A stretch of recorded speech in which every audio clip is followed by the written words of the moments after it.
So we're about to get started, just waiting for our live stream to begin. Donna, you got the door? And we're live.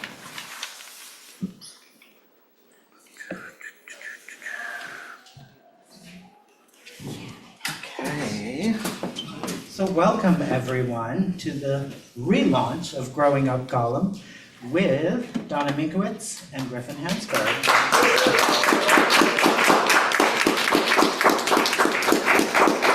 My name is Greg Newton. I am the co-founder, along with my lovely partner, Donna Jokum, of the Bureau of General Services Queer Division. As you may have heard, we have a bit of news. We are moving west in mid-May, but thankfully we have found someone who will keep the Bureau alive. So we're very excited. Good news.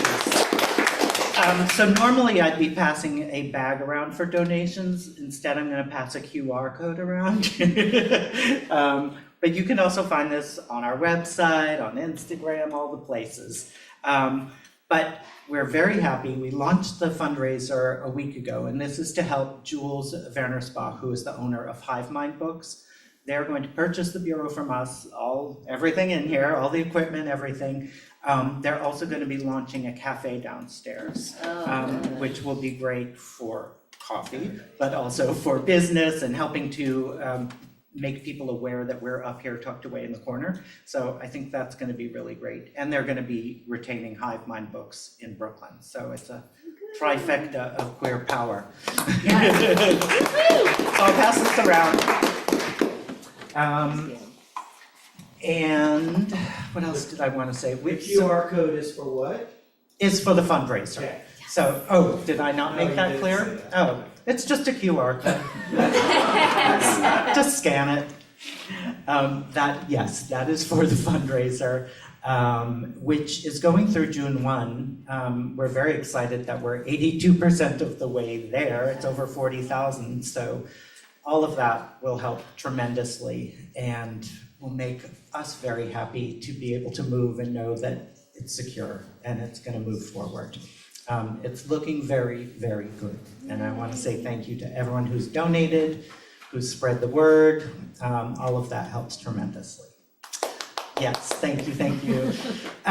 So we are continuing to operate throughout the transition, and our hours are still Wednesdays through Sundays from 1 to 7 p.m. Oh, I just realized those TVs are on. If you want to hit the off button on those so you don't have flashing lights in your... It's a little distracting. So yeah, we're continuing to be open Wednesdays through Sundays, 1 to 7. We have a few less events these days because of all that's happening, but we do have some good ones coming up. I'm excited for next Sunday, April 19th. We're going to be hosting Elias Jassan. I hope I'm not mispronouncing his name.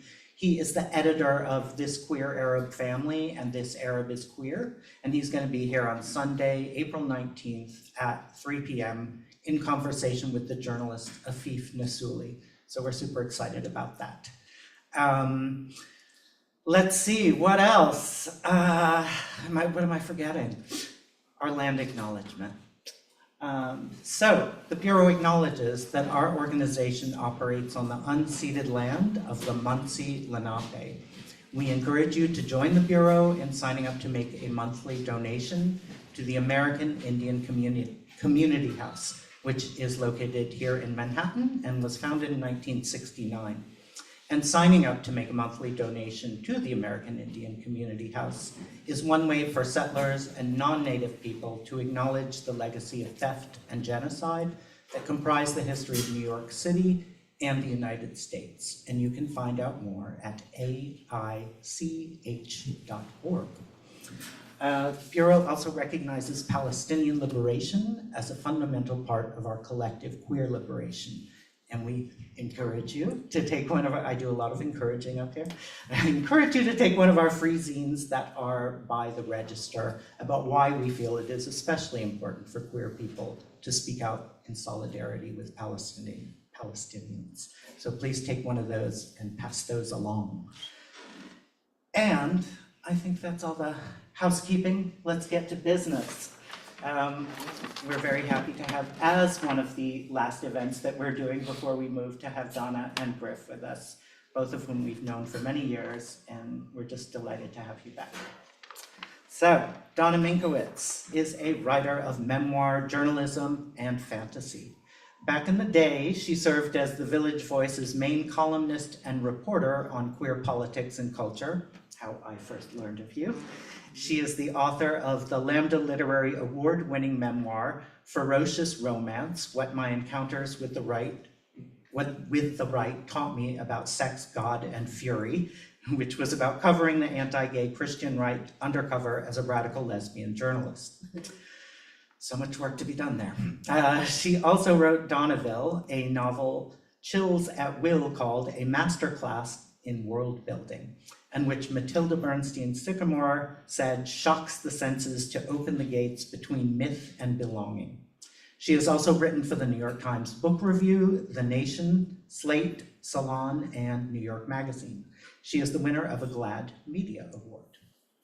Griffin Hansbury is the author of Some Strange Music Draws Me In, winner of the Stonewall Award, Feral City, finalist for the Lambda Literary Award, and Vanishing New York, as well as The Nostalgist and Day for Night, a collection of poems.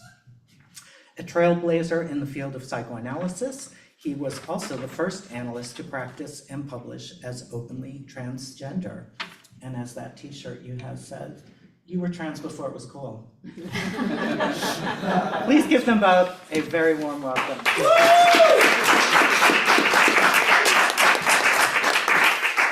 Well, I'm going to start by reading a bit from Growing Up Golem, and you see I still have my old copy because the new copies are so hot off the press, they have not made their way to me yet.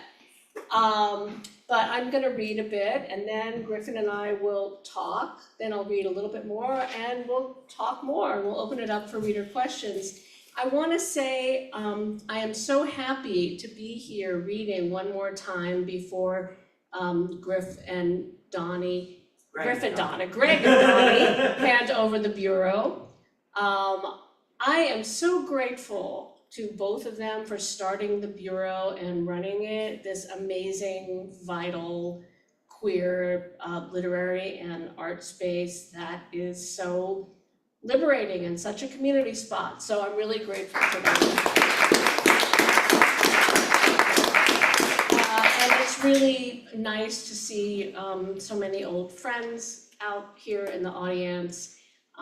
Thanks for coming. All right, I'm gonna read a little bit from the beginning of the book just to situate it. The book starts when I'm 36 years old, and the systems by which I've been functioning in my young life suddenly have ceased to work.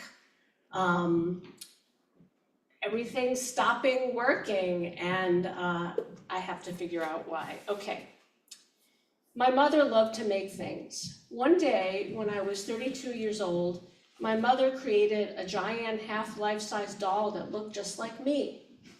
This is absolutely true. The doll is in my basement now. It had yarn hair, the same color and kink as mine, and real corduroy pants just like the ones I wear. My mother called it the Dyke Donna doll. My mother was very pro-gay and lesbian, so she always felt very happy using words like dyke. The doll wore a stripy red shirt like a circus performer, along with real removable bright red booties made of felt and extravagantly long curling eyelashes that my mother drew in by hand quite lovingly. It had big red apple blush marks on its cheeks, like Pinocchio, as I have always seen him drawn. It stood a discomfiting 3 feet tall, and I myself am only 5'2". My mother gave it to me as her gift to keep in my tiny apartment. I had to keep it under my bed because I couldn't bear to see it sitting in my chair. But I felt like I was hiding a child away there without food or anyone to talk to. Starting in her early 20s, my mother had made a whole series of dolls and wooden soldiers and little straw figurines and puppets, and I believe that one of them was me. A few years after the Dyke Donna doll appeared, my arms broke. This is also true. I don't mean that my arm bones broke. I've never had a broken bone, but that my arms' capacity as limbs, their functionality and coherence, suddenly ended. It was as though my hands had simply stopped being hands. They began to hurt so badly, I didn't want to do anything with them, because that only made me hurt more. I was a writer. I am a writer, and it hurt to write, just like anything else people do with their hands, which basically destroyed me. But forget about me and my twee artiness and ridiculous ego. Please just forget, reader, because what I'm really afraid of telling you about, really, really afraid, is the pain. The pain from that time when it began 13 years ago still seems magical to me, as though it could happen again at any moment, just by thinking about it. As I write with voice dictation software, the only way I can from now on, it's almost happening again. I couldn't lie about how scared I am of this. It would make me vomit. My hands start to feel as though they're rolling in rocks. And should we ask those people to quiet down? That might be nice. Thank you. A mysterious tension in my arms, like a salt battery beginning to work. It hurt that March it started in my upper back, shoulders, forearms, wrists, hands, and neck. Sometimes even my head, by means of a process I couldn't begin to comprehend. Sometimes it burned as though hot metal were in my shoulders. The hands were the worst, with knives sticking in the palms. I had a sensation of spears through the wrists. Had I suddenly become a Christian martyr? But the pain wasn't even agreeably sexual, as it might have been if I turned into Saint Sebastian. It was impossible to aestheticize it without, begging your pardon, throwing up. The backs of my hands felt as though they were being repeatedly forced to move through a basin full of tiny crushed metal balls, like in some Star Trek punishment from a newly contacted planet. This happened suddenly. I was having sex with a married woman, well, a woman married to another woman. This book was written before it was legal, and occupied as well with 2 small children when my attack occurred. Oh, right, I wasn't in the very act of having sex with her when it happened. God does not work in such linear narrative ways. And if you're wondering why my attack occurred, why God caused it, they weren't precisely, absolutely married. In point of fact, they had an open relationship. But I was almost in the very moment of having sex with her, and they were very nearly married, except that they had sex with other people. I don't even believe in a punitive God. I don't even believe that things happen for a reason. But it happened, and I couldn't tell why. It was around Purim, and everything in my life had stopped making sense. I went to a lecture at Makor, a conventional yet profound and funky Jewish center. I live in New York City where we have such things, called Stop Making Sense, Purim's Radical Message. It turned out to be a sort of class led by a strangely left-leaning Orthodox rabbi. I remember that I couldn't raise my hands in the class because it hurt. The pain had begun just that week. I was trying not to worry about it too much, although I had a peculiar presentiment that my life had changed. I asked the young guy sitting next to me to raise his hand for me when I wanted to talk. I flirted with a nice woman in the next row who turned out to be from my neighborhood, beautiful Park Slope, Brooklyn. The rabbi was talking about how every Jew was required to get so drunk on Purim that they couldn't tell Mordecai, the one who saved us all in this story, from Haman, the one who tried to exterminate us. Now, Purim has always been my favorite Jewish holiday because it's a holiday about catastrophe. Only the Jews would be crazy and brave enough to have a holiday about catastrophe, tragedy, trauma itself. On Purim, you were supposed to dress in costume, get drunk off your ass. The Orthodox guy was only stating basic Jewish law to us, and act psychotic because you were so freaked out that some people had long ago tried to kill you. That morning, I decided to break up with Gemma, the woman with the frolicsome partner and the kids, who had said to me yearningly the first time she kissed me, "I want to give you pain." The yearning quality had surprised me, moved me. Gemma's voice was blonde like unfiltered honey, and it had a crazy warmth to it. I decided to break up with Gemma, but to have one last date, one final cataclysmic ending with her before we did. But I was sad. Oh, reader, even though I was the one doing the breaking up, even though Gemma was a thoroughly modern girl who never got emotional about women, and I was trying hard to be one too, someplace so far away I couldn't taste it. I was very, very sad. My mother, who was pretty cataclysmic or catastrophic in her own right, had been about to die for decades and was finally anticlimactically doing it. Your mom's dying, my friend Harry asked when I told him a year and a half before she actually did, as it happened. He rolled his eyes at me theatrically. You told me that 3 years ago. My mother had begun telling us she was dying around 1972.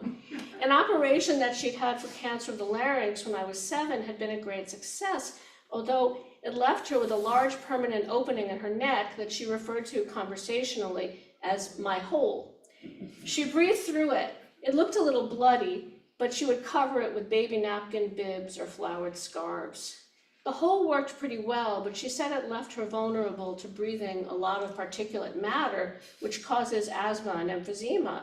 And so my mother had begun planning her funeral when I was still at PS 197, choosing a guest list and announcing what works of literature should be read aloud. She particularly wanted me to read a long Kurt Vonnegut excerpt that began, "God made mud." She wanted classy food to be served, like dark chocolates and champagne.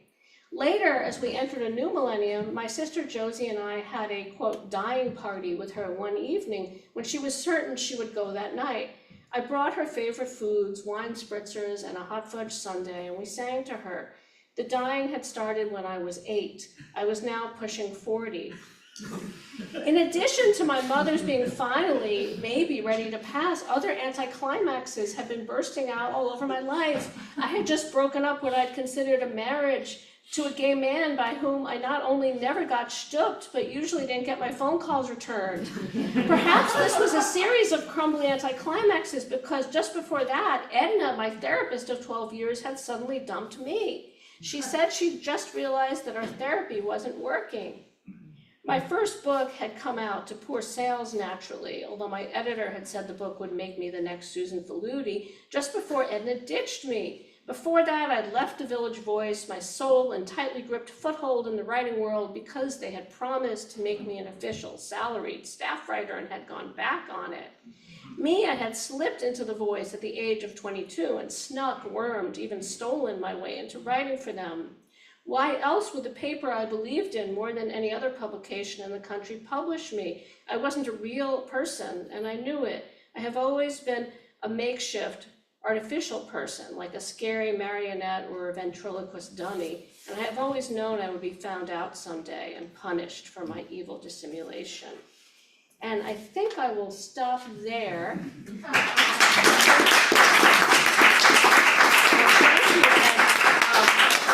I will talk about it.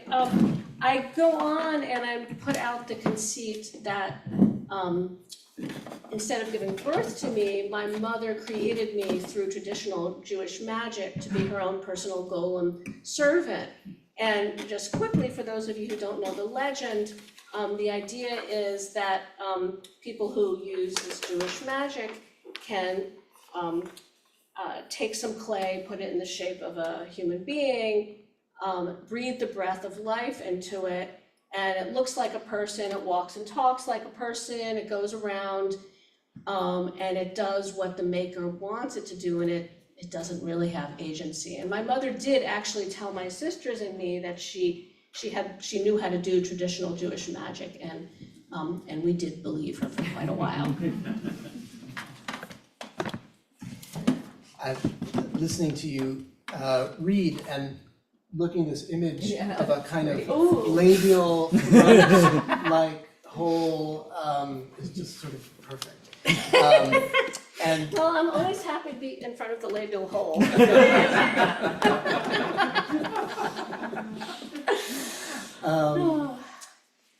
you know, I read this book and it's so it's funny and it's also hard to read in places. This is, I think, one of the great monstrous mothers. You know, can I call you Mother Monstrous? Oh, sure, yeah.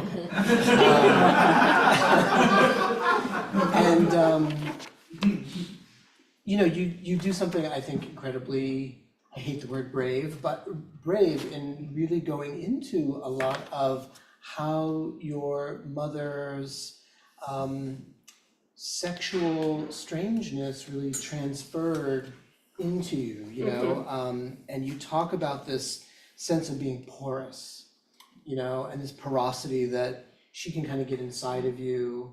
And there's that hole again. I'm gonna be haunted by the hole and holes and this kind of like way that she transferred into you and then, you know, created these doll-like figures to kind of colonize you psychically and physically too, right? Yeah, physically too. So how do you understand and think about how this happened between the two of you? Well, I think a lot of people who have experienced trauma might feel porous or sometimes not like a real person, like some kind of fake person. My mother had a very big personality, which she did not seek to put any bounds up from the way some other parents might have to enable their children to feel like we had lives and agency of our own. My mother never got that memo. So the golem is it's a fantastical conceit. But my mother would say things to me and my sisters like, I am God. And she was kind of joking, but she kind of wasn't. She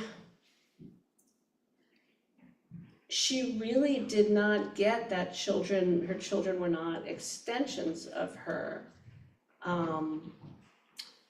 Yeah, that's the best way I can say it. Do you still feel porous to her? Do you feel like? No, I was thinking about it because we talked about some of these questions beforehand. I no longer feel porous, and I no longer feel like a golem, which is great. I have changed a lot since I wrote this book. This came out in 2013? Came out in 2013. So, spoiler alert, it kind of says that in the pages I've read. My mother does die in the course of the book. It's part of the plot. Her illness finally actually does get worse and she does die. And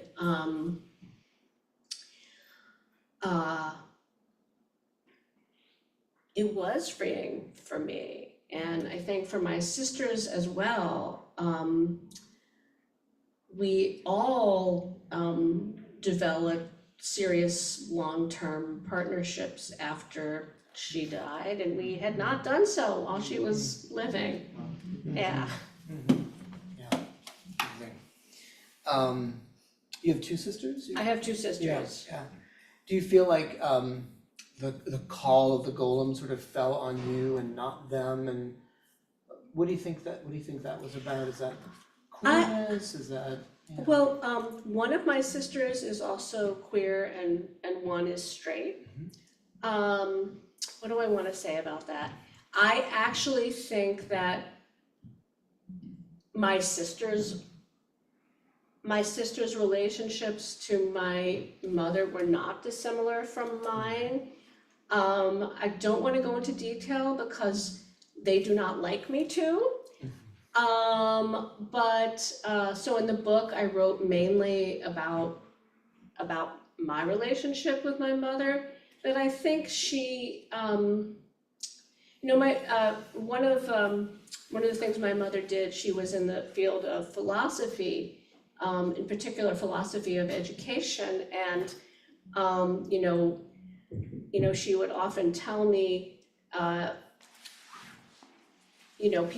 philosophers who think about children and their minds, some of them think of children as basically little adults, like adults in miniature, and some of them think of children as different, with really quite different needs. And my mother thought of children as adults in miniature who already had everything they needed and didn't have special needs. So in fact, when my mother and I were quite young, when I was quite young, when I was little, I'd play a game with my mother called Smart Baby, which is in the book. I loved this game. I think I was about 4 or 5 when we played it. And in the game, my mother gives birth to me, and I already know everything I need to know. I don't need to be taught or brought up or anything. I know books and math and geography, and I know how to function in the world, and I don't need anything. And I think that was my mother's fantasy. Yeah, for sure. That's makes me think of that wish as a writer, to have the book, the thing you're writing, to come out perfectly, instantly. That there's no work that has to be done. It's just ideal, Yeah. Independent. Yeah. So you identify your mother's behavior as sexual abuse. You wanna I sort do. of get into that a little? Yeah. So,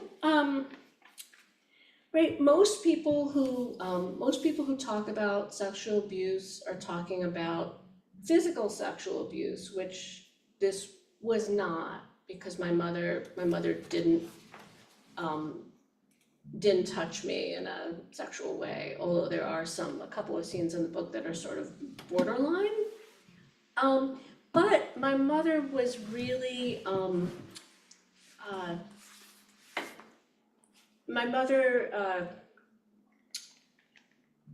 my mother spoke about sexual things and tried to get me and my sisters to tell her all the time how sexy she was, how sexy her clothes were, how sexy her underwear was, how sexy her lovers would find her, and to be in a sense little partners for her.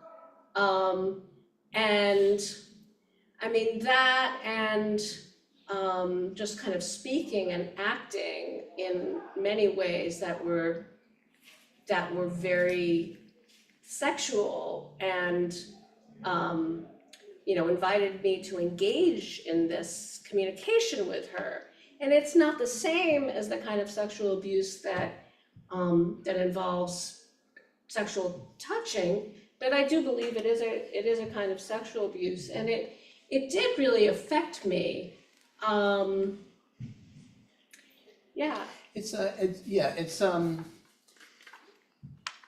It's in some ways, it's much harder to name, and I think people who experience this kind of sexual abuse, there's a term called covert incest that is really, really useful for this. Have a lot of so I'm a psychoanalyst, can you tell from my question? Have a lot of symptoms that look like sexual abuse survivor, and yet they'll rack their brains like, nothing happened, nobody touched me, I don't understand. It felt like that to me. Yeah. When I was in my early 20s, and I read some books that were coming out then about child sexual abuse, and it's like, well, I have all these same issues, and I was like, what, did something happen? Did something happen I don't know about? And I finally came to see that what happened was enough. That was what happened. Yeah. That covert piece of it really keeps it hidden, and it's a really sort of it's a kind of sexual abuse that really doesn't get a lot of attention, and it should get more attention, because a lot of people have this experience. Yeah, a lot of people do, and I mean, one of the reasons why I, as this book is being relaunched, I'm more open in how I'm describing this aspect of the book, because I think it's very important to make clear how actually common this is. I'm not some strange person who's like no one you ever met. You know, this is incredibly common. I mean, including of course sexual abuse that it does involve touching, but to normalize it. I mean, in this not in the sense of, you know, this should happen, but in the sense that, you know, it does happen. Happens all over the place and to so many people we know or we are. Yeah. Absolutely. And you didn't have a lot of help figuring it out. You had that therapist, Edna, who was just, I mean, she was quite a piece of work. She came from your mother, right? She was sort of an extension of your mother. This is so awful. Was protecting your mother. Yes. So in my early 20s, when I moved back to the city after an abortive adventure in grad school, which I'm very glad I left, I really wanted to be in therapy. In particular, I wanted to be in therapy. I wanted to be in therapy to help me because I really wanted a sexual romantic relationship. And, you know, I had some, but they were incredibly difficult for me. And also, I mean, just relationships with friends, conflict, how to deal with all the basic stuff you need to deal with in a relationship with anybody. So I really wanted therapy, and my mother got me some names that her therapist suggested. And I did not know until I had been in therapy with this woman for many years that she was a supervisee of my mother's therapist. And and actually some creepy stuff came into it. I mean, more creepy. So, you know, I've mentioned, I mean, you know, my mother actually was ill for most of her life. She had cancer of the larynx when she was 36, but she survived for over 30 years after that. But she often used her illness, you know, to try to get emotional things from me and other people. And at a certain point, my therapist, I'm just going to use her real name because we're here and it's just us. Her name was Randy. My therapist said, well, my mother's therapist was Lila, and she said, Lila thinks you're not paying enough attention to your mother's illness. Oh my God. And she's like, Lila, you are giving me a communication from Lila about what Lila thinks about me and my behavior? I mean, that was such a betrayal. Yeah. Now, at that time, you know, having been raised by someone without boundaries, right? That kind of a experience might not read as a betrayal in the moment. Were you able to recognize it as a betrayal, or you know, I guess the answer is yes and no. I did recognize it as a betrayal. I was really horrified, and I said so, but I didn't recognize it enough to actually leave therapy with this therapist. Yeah. It's hard to leave. It is a hard to therapist, leave. especially when she had, you know, she really was sort of like intertwined with you, and didn't she say at one point something like, "Are you trying to seduce me?" Oh yes. Donna?" Yes, she did. It had to do with the way I took off my sweater when I was hot. She thought I was trying to do a striptease. Go figure. Yeah. So you got some good therapy after. More recently, I'd say. There was another bad therapist in there. Yeah, well, I'm sorry on behalf of my profession. So something that comes up through the book is the notion of the abject, which we started talking a little about. I wore my abject lesbian Valerie Solanas t-shirt. We talked a little bit about abject lesbians. What did you say, Joan Jett's song? I hate. Oh, yes, Joan Jett, who's not always abject, but she has a song, I Hate Myself for Loving You. That's a pretty abject song. And so there's that dictionary definition, right? Utterly hopeless, miserable, humiliating, or wretched, self-abasing. And then there's the definition by Julia Kristeva, which you passed, I mean, I've read it, but you passed it along to me, so I want to read the quote that you picked. There looms within abjection one of those violent, dark revolts of being, directed against a threat that seems to emanate from an exorbitant outside or inside, ejected beyond the scope of the possible, the tolerable, the thinkable. How do you relate to that? How does the category of the abject relate to your story? Do you think of yourself as abject then or now? How do you relate to your abjection?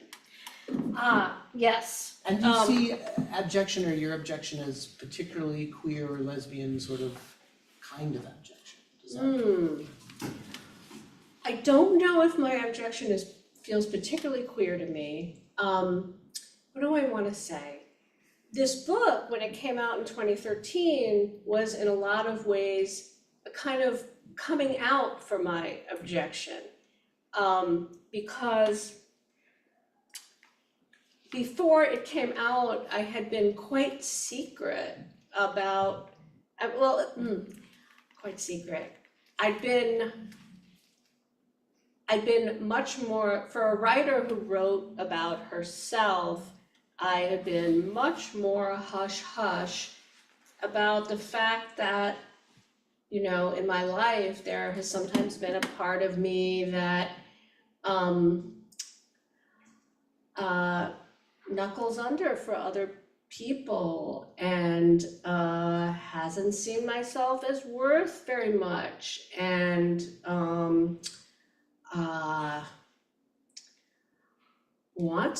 has wanted to submit or knuckle under for other people.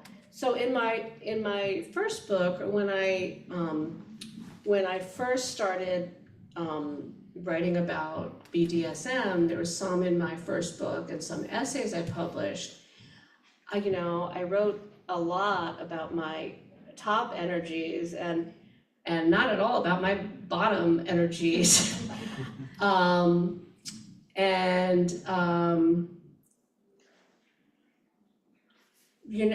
Lots of people, including me, feel shame, or like it feels much better to be. As with this culture, it feels much better to be the one who looks like they're dominant, or looks like they're on the side of looks like the oppressor. Feels better. But in this book, I had to explore, I had to explore something I really wanted to change, which was that with friends and lovers, forgetting, the sexual piece is not the real part of this that, had emotional valence for me, but the, kind of the part in the real world of relationships, I did not want to stop. I did not want to continue, putting the wishes of the people of my life always first, and with friends and lovers, and it really impacted my relationships to not have a way to feel I could act as a person and, express my own feelings and get my own needs met. Not be the doll under the bed. Exactly, yes. Donna doll. Yes. I know you wanted to read a little more and then. Oh, yes. Do you wanna Let me read do that. Yeah. Thank you for remembering that. Okay. Yes. This is my whole little emotional support setup, my emotional support tissues, my various emotional support bottles of water. All right. So yes, well, here is from, this is from a sexy part. Here we go. My life is swirling. I can do anything I want because I no longer have anything. I'm having sex with someone's mom, and my hands, arms, shoulders, back, and neck are in pain all the time not from the sex that only causes pain to my clitoris and vagina, but because something has happened to the parts of me that write. There is pain and unbearable delight everywhere. I don't have to be nice to anyone or work to become healthier, more moral, stronger, better. I don't have to pretend to like anything other than the things I do. What happens when I let Gemma into my house each time is exactly what I've always wanted. Blonde Gemma wears butch clothes, but she's like an even more feminine James Dean, soulful and sad and full of empathy. Yet she is more like an overt gay man than Jimmy Dean ever was, with a touch of evil mischief to her, the way some gay men put on eyeshadow or paint their nails dark blue. She's just as crazy as Dean. She slaps my clit hard, gazing down at me with great intensity. Then in joyful triumph, then tight power. She laughs. I feel love in her touch and even in her gaze. She's strange. I'm so crazy about you. I want to torture you, she says. Like I mentioned, Gemma is in an open relationship with the woman she's married to, and can I say that the following relationship is open too? Their 4 and 1.5-year-old daughters.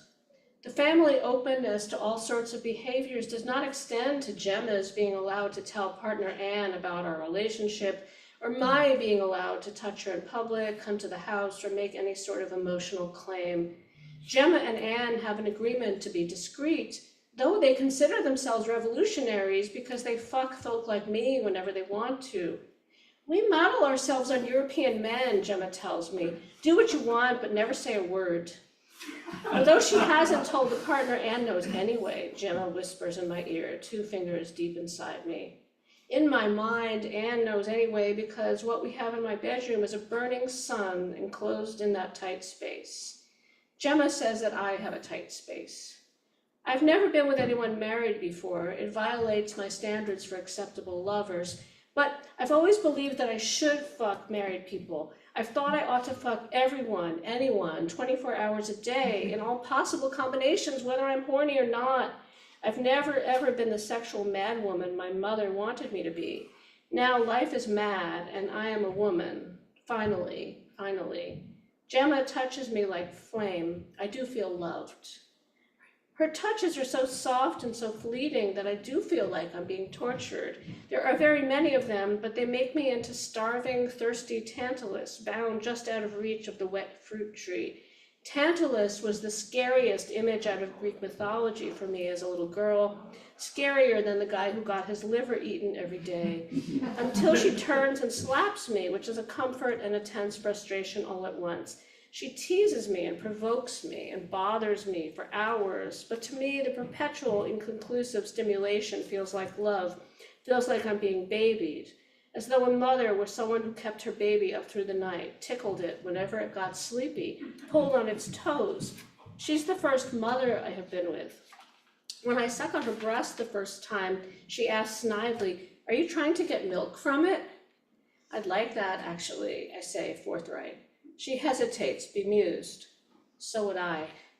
She's not nursing anymore, but she was barely 6 months ago. If she gave milk now, she would torment me with begging for tiny tastes, wouldn't let me feed until I shrieked. I am snotty now when I go to see my real mother. It's amazing what can happen when you learn you can do what you want. On the express bus home from my mother's, quote, exclusive senior enclave in Queens, where I have not censored my back talk, I write in my notebook things for Gemma. You make my pussy feel alive. My repetitive strain injury, that's the thing that happens in my arms, that's what it's called, hasn't exactly happened yet, or in retrospect, it's probably ripening deep in my red tendons, glowing, but I don't know it yet.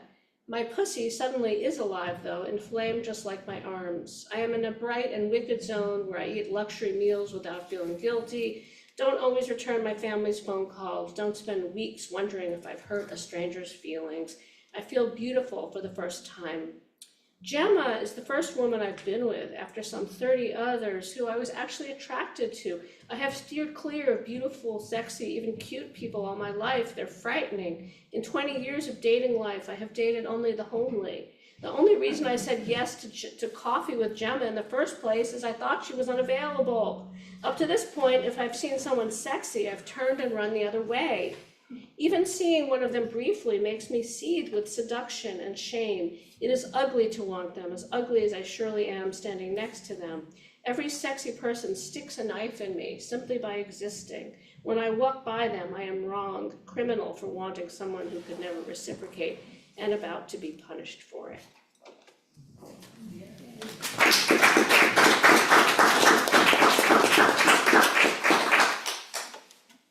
Thinking about how kink and trauma, how kink can really sort of like be, I don't like to use the word healing, but can kind of transform trauma. Yeah, absolutely. And when you were reading the Julia Kristeva definition of abjection before, that kind of exorbitant, unbearable, I mean, it can describe trauma itself, what's unbearable or unfathomable you don't want to see or think about, but it also can describe some experiences of kink that people seek out deliberately. Absolutely, yeah. Should we talk a little bit about your repetitive strain injury? Sure, and yes. then we'll get to some audience questions. So, do you remember in the 90s when all the lesbians were wearing wrist braces? I actually did not know. Okay, in the 90s, Right. as I knew it, all the journalists, I didn't know all the lesbians were too. I mean, that's especially interesting because, as you know, the hands are a lesbian sexual organ, Right. so, yeah. Right, absolutely. So we talked before, I know you don't like the word hysteria, right? And that it certainly is historically, accumulated a lot of negative vibes, misogyny, et cetera. How do you think about like the phenomenon of which psychic material moves through the body, and you certainly do connect it to your experience with your mother. How do you think about what happened to you and how it went away? And also you have this, I don't know if you still do, I'm curious, in the book you have this fear that if you even talk about it, it will sort of magically reemerge. Are you still worried about that? No, I'm not. It doesn't feel magical to me anymore, which is wonderful. There's so much to say about all of that. So yeah, my repetitive strain injury, some of you may know people who have it. Carpal tunnel is a version of it, although it's not the version I have. Now it has a weird, fancy, a different acronym. It's called CRPS, Complex Regional Pain Syndrome. And I mean, I guess what I want to say about it is, I think in particular for me, what causes it is really overdetermined. I think it's both physical and medical realities, the fact that keyboards are not good for us to type on, and staring forward at monitors, and sitting for long periods while having your arms in a particular position. It does things to your neck, and there really are physical reasons why this happened, and why lots of journalists and writers develop this pain syndrome. Nonetheless, it also felt to me like there were emotional things and psychological things wrapped up in it, as is often the case for physical experiences of injury and illness. So, yeah. You said earlier that your organs speak to you? Oh, yes, when we were discussing the word hysteria. Yes. I don't know if I don't know if I want to go into my organs speaking, but we talk to have my organs. Our organs They talk back. our organs say things. Our organs make themselves felt. They have weird pain, or they have weird things, and you know, in interactions with family members might make certain organs, you know, do certain things on their own, apparently My on their mother, who own. is still alive, is currently occupying my colon. Yes, Yeah. yes, absolutely. You know, in terms of feeling like it was magical, you know, this weird pain thing. I mean, it was very strange because, you know, things were fine, and then suddenly I was in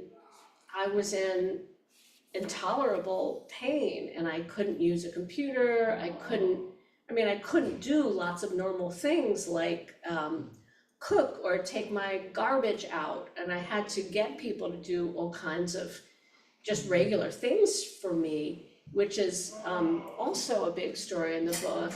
And that experience actually became really useful for me because in interacting with people, which suddenly was really crucial for me to do, I had to learn how to interact with them, negotiate with them, and, you know, take into account both my needs and theirs. So it was a way of learning how not to be a golem. And finally be a baby who can ask and get help.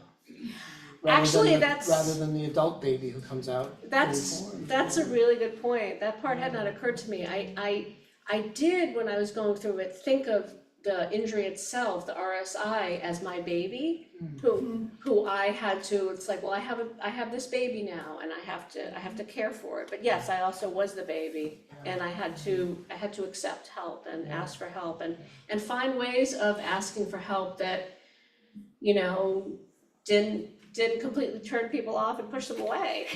Yeah, one of the sort of gifts of trauma. Yeah. I think can come out of that. Yeah, just one other thing about the magic part. The idea of the magic, for me also was reflecting back to trauma itself. So in writing the book, I wanted to have some kind of Madeline, you know, in Proust, you know, he dunks the Madeline in some tea, and scenes from his childhood suddenly come back to him. And I wanted something to tie together my early life and the present tense of the book, which was in my late 30s, and the pain was the Madeline. So the pain of my arms and my body brought back the pain I had experienced earlier as a child.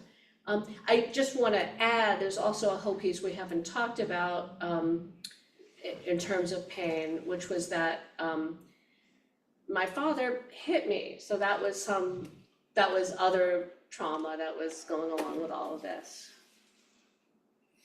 Should we go to questions? Yeah, let's go to questions. Questions, thoughts? Questions, people have? comments?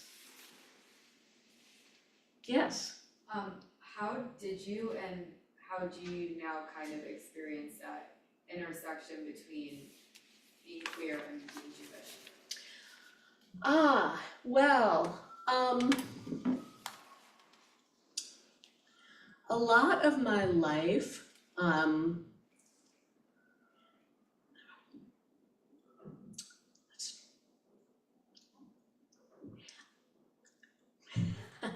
you can see this is not the easiest question. So I identify as a Jew in terms of culture and ethnicity and history. I don't identify so much in terms of religion.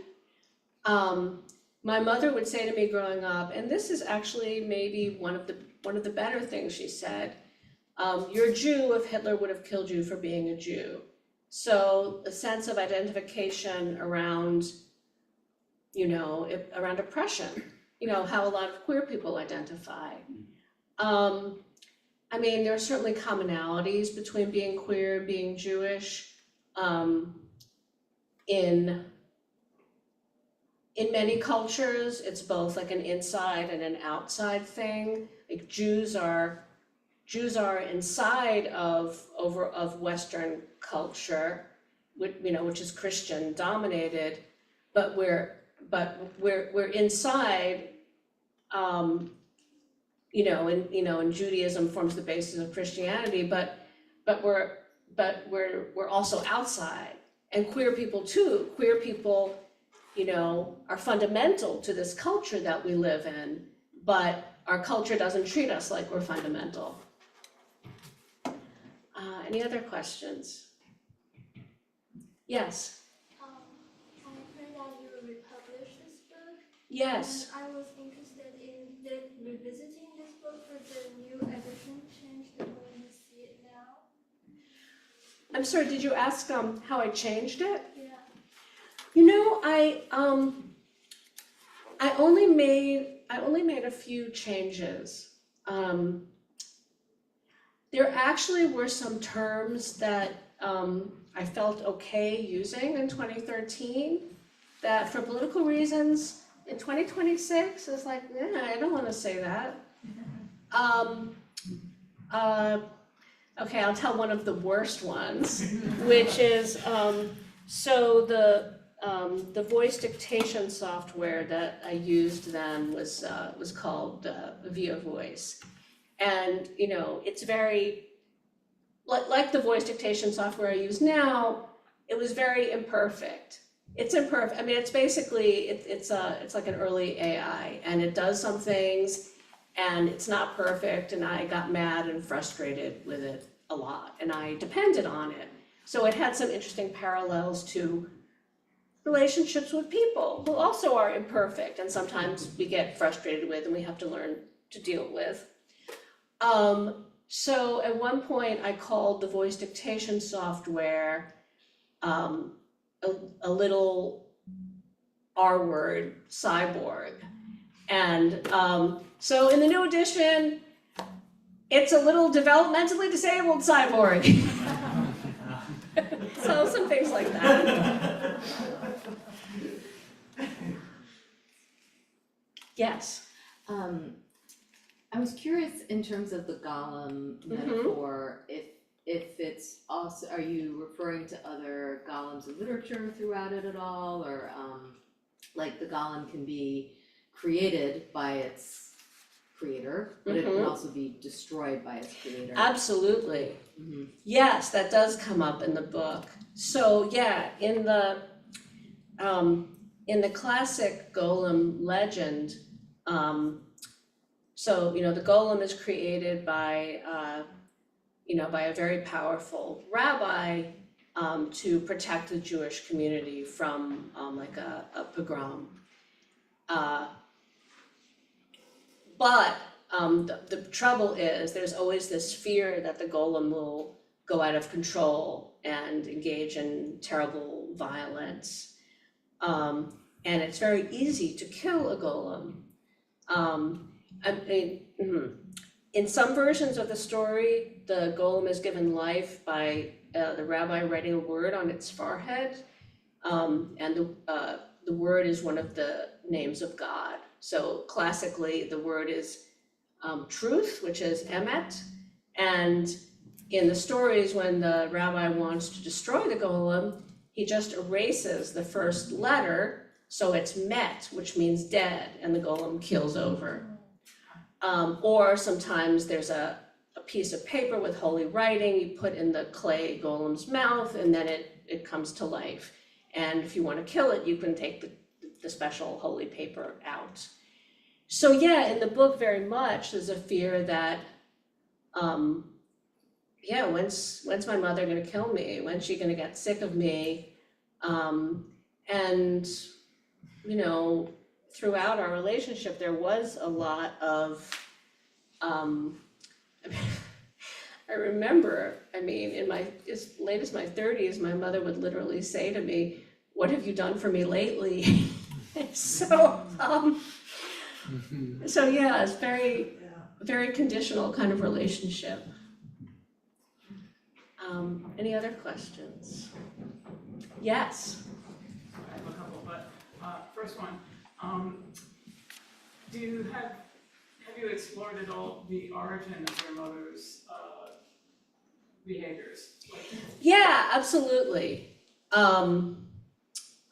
Yeah, my mother was someone who experienced trauma, some really bad trauma in her life. She was sexually abused by a brother, and then she was put in a home for incorrigible youth as a teenager, where she was raped by the director of the home for incorrigible youth. So, I mean, of course, not everyone who experiences those things, behaves badly, but, yeah, I mean, that I do believe that's why. When did you find out about all of that? Was it as a kid? Was it? It was as a kid. I think, I mean, much too young as well. My mother was like, oh, by the way, my brother raped me one day. Yeah. And you were how old when she told you that? Let's see, 9 or 10? Yeah.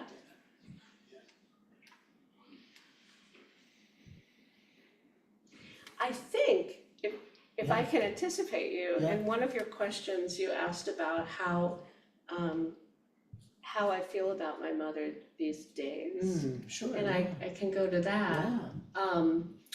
Yeah. After she died,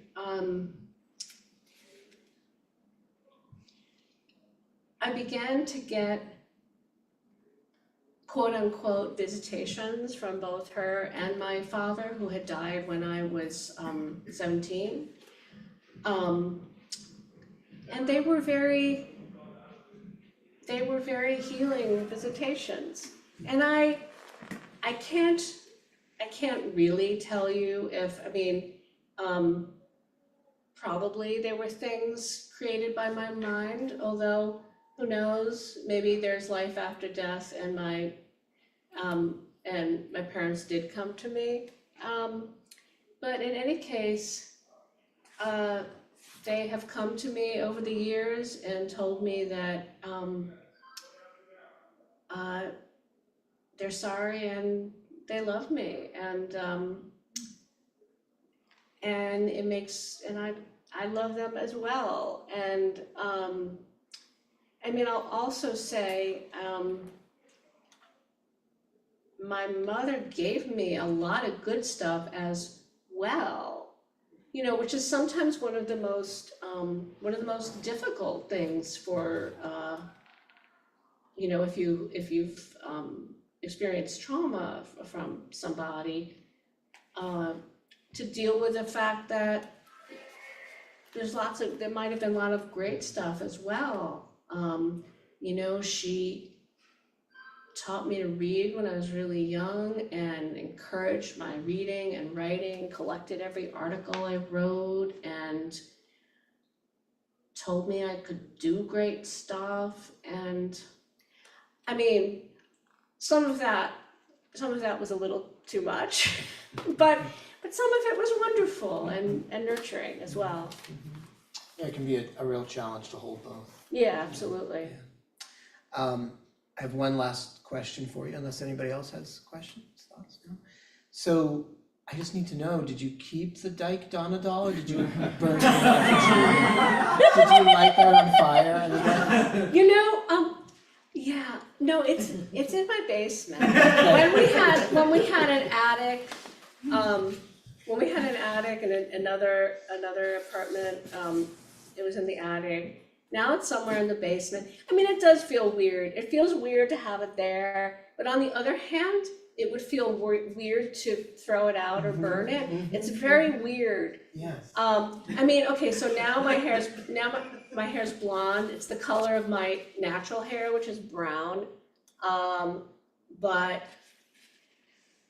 no, it really is quite weird. She's down there holding the things that belong in the basement. Yeah, no, absolutely, and she can defend us against, incursions by mice and so on.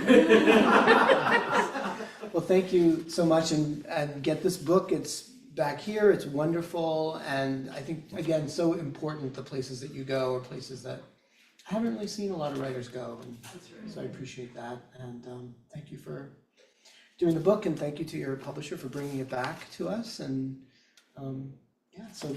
And thank you so much.